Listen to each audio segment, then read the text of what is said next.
오늘 우리에게 주신 하나님의 말씀은 누가복음 5장 27절에서 32절입니다. 찾으신 후 저와 여러분이 한 절씩 교독하신 후 마지막 절은 다 함께 합독하시겠습니다. 누가복음 5장 27절에서 32절입니다. 제가 가진 성경으로는 신약 98쪽입니다.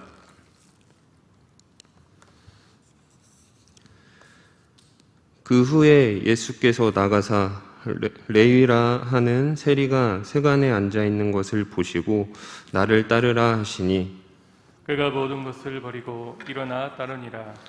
레위가 예수를 위하여 자기 집에서 큰 잔치를 하니 세리와 다른 사람이 많이 함께 앉아 있는지라. 바리새인과 그들의 서기관들이 그 제자들을 비방하여 이르되 너희가 어찌하여 세리와 죄인과 함께 먹고 마시느냐. 예수께서 대답하여 이르시되 건강한 자에게는 의사가 쓸데없고 병든 자에게라야 쓸데있나니 내가 의인을 부르러 온 것이 아니요 죄인을 불러 회개시켜 왔노라. 아멘. 아멘. 하나님은 우리의 피난처시요 힘이시니 환난 중에 만날 큰 도움이시라. 아멘. 이 새벽을 깨워서 하나님의 도우심을 구하고자 이 자리 가운데 나오시고 각 가정에서 주님을 만나기를 간절히 소망하시는 우리 성도 여러분, 오직 우리 하나님만이 우리의 피난처 되십니다. 우리가 만날 앞으로 어떤 일을 만날지는 모르지만 그 모든 상황 가운데 가장 큰 도움이 되시는 분은 오직 하나님 한 분뿐임을 믿습니다. 우리가 세상 것들을 우리가 끌어안고 살아가는 것이 아닌 오직 하나님께만 소망을 두고 살아가시는 저와 여러분 모두가 되시기를 소망합니다. 네, 오늘 본문 말씀에 보게 되면은요, 한 인물이 등장하게 됩니다. 이 등장인물은 바로 레위인데요. 레위는 예수님을 따르는 사람이었습니다. 예수님을 따르게 된 이 레위가 예수님께 어떤 부르심을 받았는지 그 과정을 한번 살펴보려고 합니다. 이 사람의 직업은 보시다시피 세리였습니다. 세리였고 또 이 사람의 이름은 또 다른 이름이 있었는데요. 그 이름은 바로 마태입니다. 여러분께서 알고 계시는 예수님의 제자, 그리고 마태복음을 기록한 마태인데요. 이 사람의 원래 이름은 바로 레위였습니다. 이 레위는 세리라는 직업을 가지고 있었는데 그가 살아갔던 그 세상 가운데서는 그 당시에는 세리로 살아가기가 참 벅찼던 세상이었던 것 같습니다. 왜냐하면 그는 세리로서 살아가면서 많은 사람들의 눈총을 받았고 또 비난을 받아야 되는 그러한 삶을 살았습니다. 하지만 그것은 본인의 선택이기도 합니다. 세리로 살아가는 것이 이렇게 불편한 모습도 있었지만 반면에 굉장히 보장된 삶, 안락한 삶을 살 수 있는 직업이기도 했었습니다.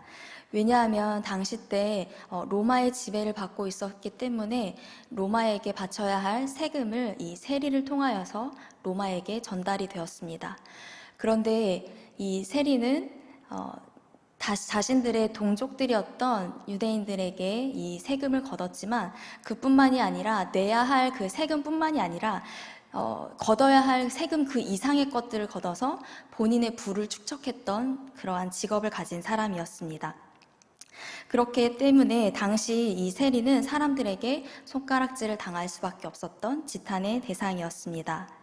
그렇게 어려운 자리 가운데 이 불편한 시선을 충분히 그는 맞닥뜨리기로 결정을 하고 그는 세리의 직업을 가졌습니다.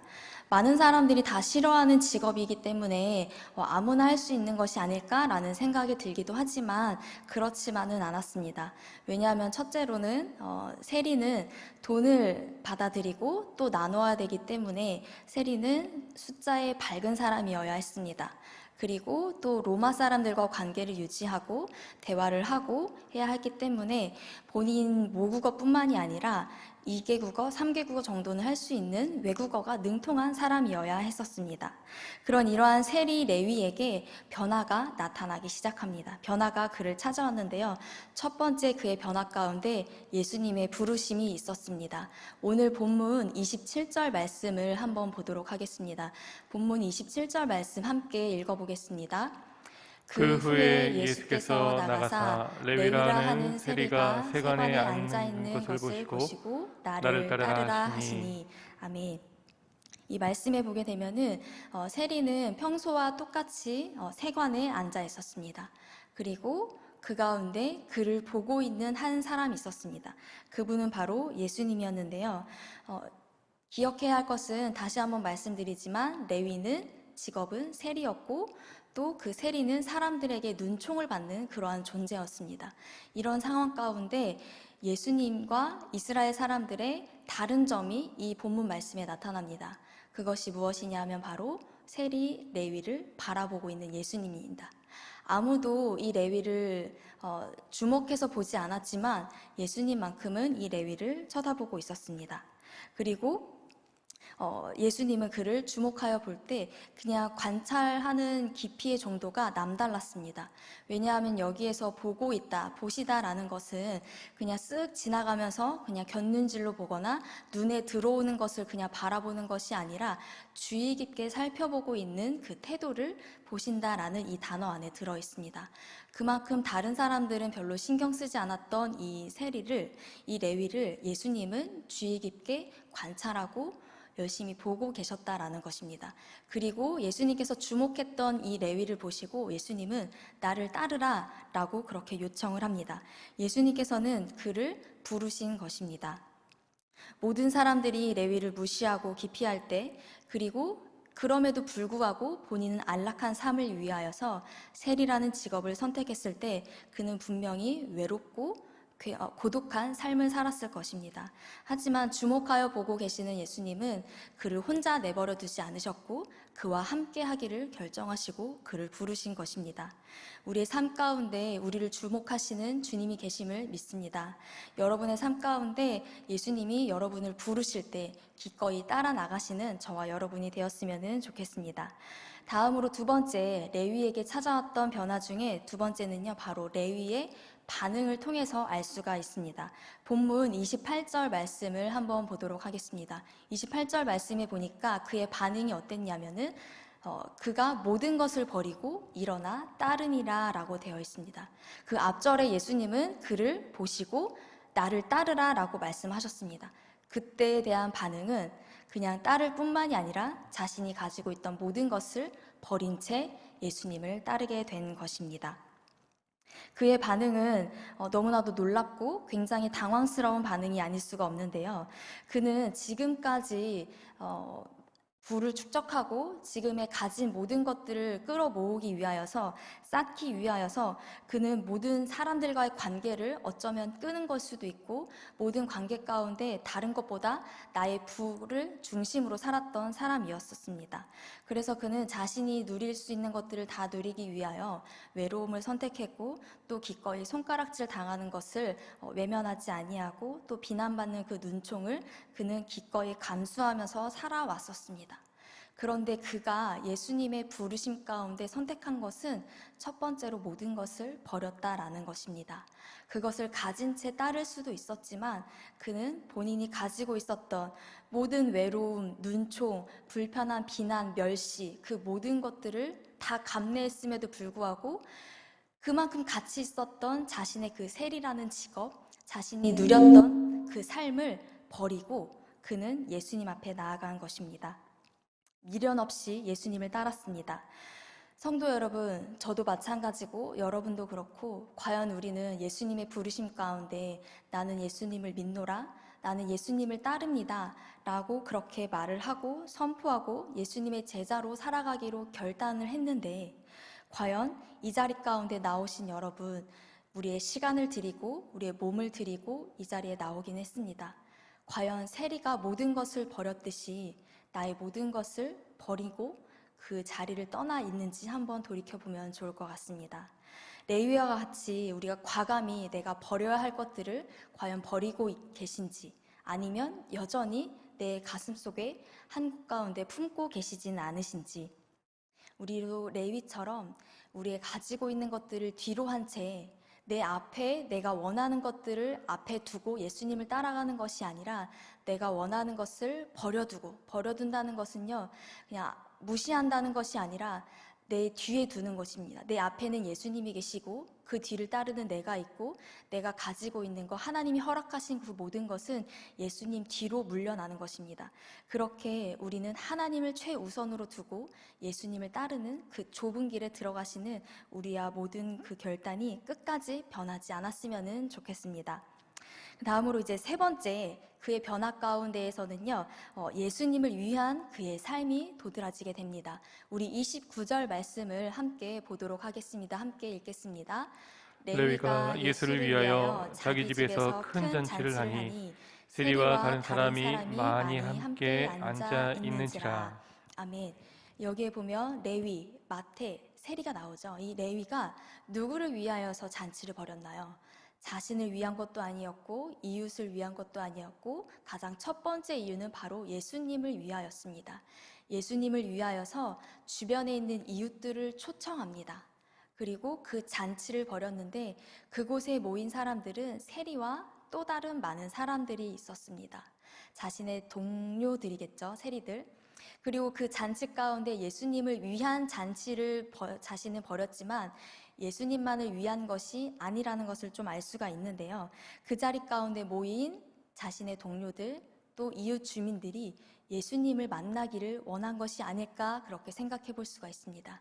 왜냐하면 예수님을 만난 본인이 내가 가장 가치 있다고 여겼던 그 모든 것을 버리고 예수님을 만났듯이 예수님을 만나면 당연하게 여겼던 것들이 소홀해지고 당연하게 내가 가치 있다고 여겼던 것들이 뒤로 물러난 채 예수님만이 가장 소중하고 예수님만을 따를 만한 충분한 가치가 있다는 것을 알았기 때문에 나만 알 수 없었고 주변에 있는 이웃들에게 알려주어야 했습니다.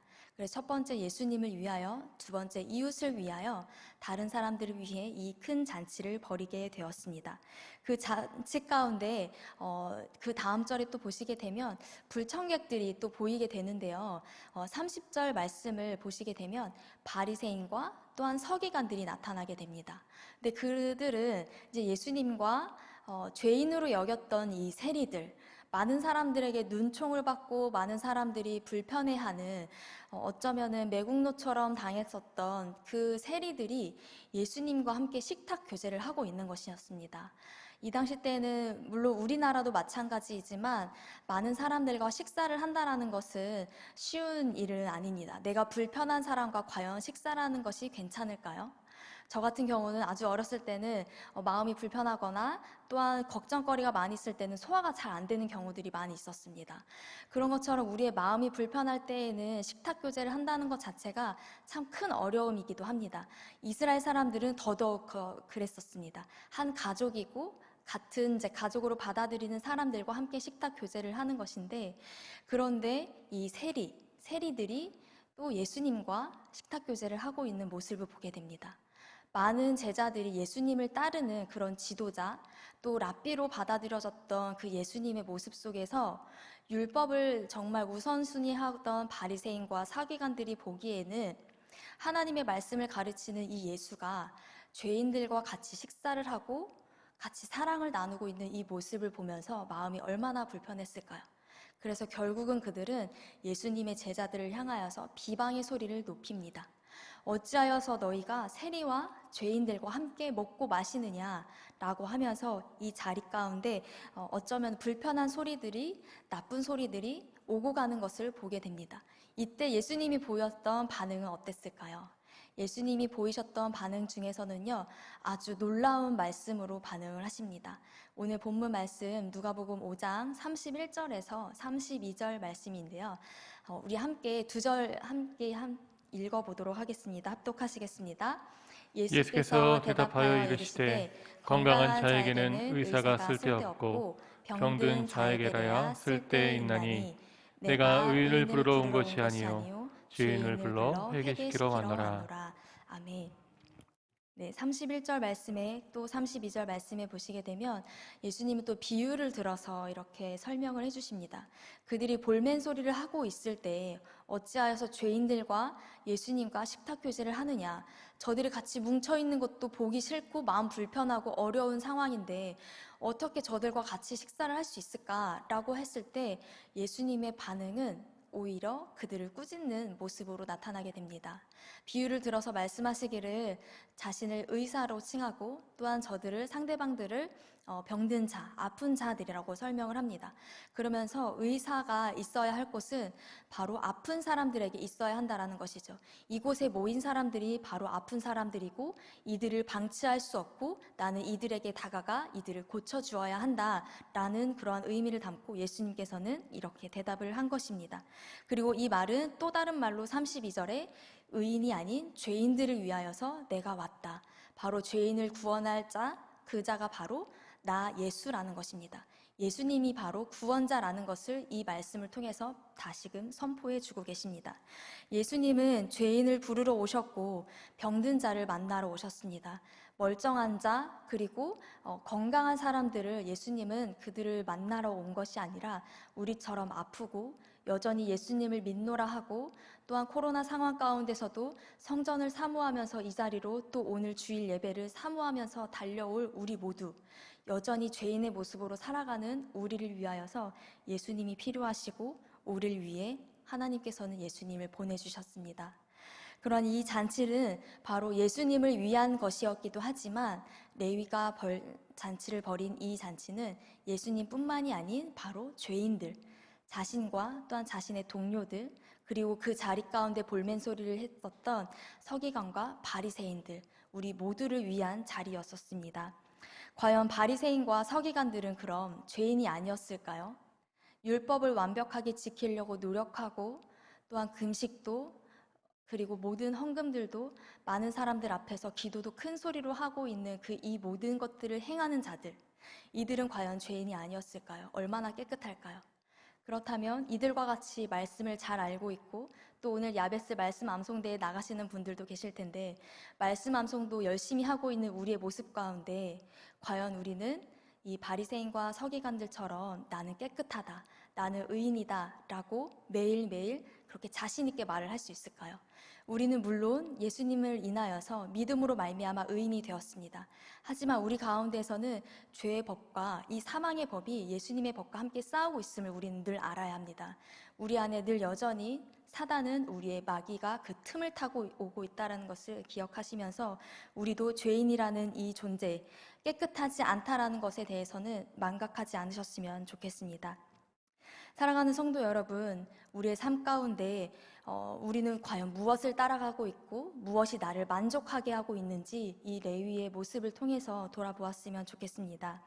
레위의 삶은 아주 큰 소리를 외치고 있는데요. 바로 세상의 것으로 만족할 수 없고 세상의 것으로 내가 모든 것을 이길 수 없고 내 가운데 아예 모든 것을 채울 수 없다라는 것을 그는 삶을 통하여서 외치고 있었습니다. 왜냐하면 그 모든 것을 버렸기 때문입니다. 세상의 모든 것들을 우리가 끌어안고 살아갈 때, 또 쌓아서 살아갈 때 물론 안락함과 편안함은 우리에게 보장되는 것은 사실입니다. 하지만 우리의 인생 모든 것들, 우리의 인생 끝과 그 이후까지 보장되는 것은 아닙니다. 우리의 삶의 그 모든 것은 한 치 앞도 알 수 없고 이 모든 것은 오직 하나님만이 알고 계십니다. 오직 예수 그리스도 영원한 생명을 주시는 그 하나님께 우리의 인생을 모든 것을 걸고 나의 것은 버린 채 우리의 모든 것을 책임지시는 오직 예수님만 따르는 우리의 삶이 되기를 소망합니다. 오늘도 예수님께서는 우리의 평범한 일상의 그 자리 가운데 찾아오시고 레위를 그 세관 앞에 앉아있는 레위를 주목하여 보시고 나를 따르라고 말씀하셨듯이 우리의 삶 가운데서 우리가 처해 있는 각 가정과 또한 직장과 나의 삶에 만나는 모든 사람과의 모든 관계 속에서 예수님은 지금도 우리를 주목하고 계신 줄 믿습니다. 주목하고 계시는 그 주님은 우리를 가만히 내버려 두시거나 또한 외롭게 고독하게 혼자 두지 아니하시고 나를 따르라, 나와 함께하자 그렇게 우리를 초청하십니다. 그 예수님의 부르심 가운데 기꺼이 예수님을 따르는 저와 여러분이 되었으면 좋겠습니다. 이 좋으신 예수님을 나만 알고 있는 것이 아니라 이웃을 초청하여서 큰 잔치를 벌였듯이 우리도 내 주변에 있는 사람들, 우리 가족들, 그리고 우리 자녀들에게 하나님의 그 크신 이 복음의 진리를 온전히 전하고 함께 나눌 수 있는 우리 시냇가 푸른나무교회 모든 성도님들이 다 되시기를 소망합니다. 네, 이 시간 함께 기도하기를 원합니다. 이 시간 함께 기도하실 때 모든 온 열방 가운데 하나님을 예배하는 이 자리가 될 것이고, 또 이 성전과 각 가정, 그리고 다음 세대 이 교육부 우리 모든 아이들은 각 처소에서, 각 예배 처소에서 예배가 드려집니다. 이 예배 가운데 하나님이 우리 아이들을 주목하여 달라고, 이 예배 자리를 주목하여 주시고 예수님 만나달라고 우리 다음 세대 우리 아이들을 위해서 기도해 주시고, 예배 가운데 주님의 임재가 있기를 함께 기도해 주셨으면 좋겠습니다. 그리고 두 번째로는 레위 이 마태가 많은 사람들을 초청하여서 또한 예수님을 증거하였던 것처럼 우리 119 새생명 축제를 위하여서 함께 기도하는 시간을 가졌으면 좋겠습니다. 우리 마음 가운데 품고 계시는 그 잃어버린 영혼들 다들 계시지요. 그분들을 기억하시면서 이 시간 함께 말씀을 붙잡고 이 두 가지를 위해 기도하면서 또한 각자 가지고 나오신 기도 제목 붙들고 함께 기도하시겠습니다. 함께 기도하겠습니다.